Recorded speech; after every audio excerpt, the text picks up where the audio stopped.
मुंबईतून लहान मुलं बेपत्ता होण्याची आकडेवारी धक्कादायक आहे। या मुलांचा शोध घेणं खूप गरजेचं आहे असं मत आमदार महेश सावंत यांनी व्यक्त केलंय। मुलं हरवतात की त्यांना कोण पळवून नेतं याचा शोध घेतला गेला पाहिजे अशी प्रतिक्रिया आमदार महेश सावंतांनी दिली आहे। या संदर्भात आमदार महेश सावंत यांच्याशी संवाद साधलाय आमचे लोकशाही मराठीचे प्रतिनिधी उमेश करंजकर यांनी।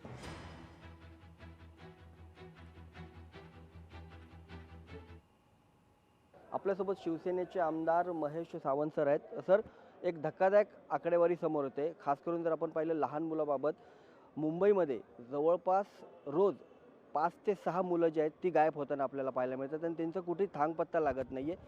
कायदा सुव्यवस्था मुंबईमध्ये जर अशा प्रकारे जर लहान मुलाबाबतच जर ढिसाळपणा सुरू असेल तर कशा प्रकारे इतर राज्याच्या इतर भागामध्ये त्याचा आकडा वाढण्याची शक्यता आहे आणि तो किती मोठा गंभीर प्रश्न आहे? कायदा सुव्यवस्था मुंबईत म्हटलं तर सध्याच्या परिस्थितीत खराब परिस्थिती आहे मुंबईची।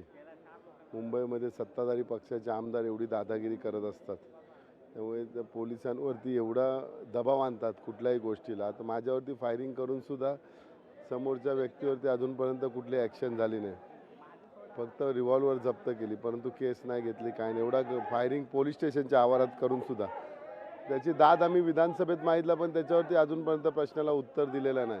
आणि लहान मुलां बेपत्ता होणे गंभीर बाब आहे, कारण आज ज्यांच्या भविष्यावरती भारत चालणार आहे तीच मुलं असे कुठल्या परिस्थितीत ते बेपत्ता होतात अजून काय कळत नाही।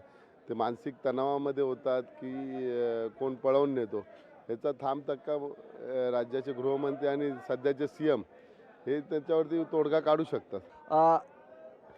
लहान मुलं जी पळली जातात तर अत्यंत गंभीर बाब आहे। कायदा सुव्यवस्थेच्या बोजवारा मुंबई महानगरामध्ये आपल्याला पाहायला मिळते। मात्र असं असलं तरी त्या मुलांचा थांगपत्ता लागला पाहिजे, ती मुलांचा शोध लागला पाहिजे अशा प्रकारचं मत जे आहे।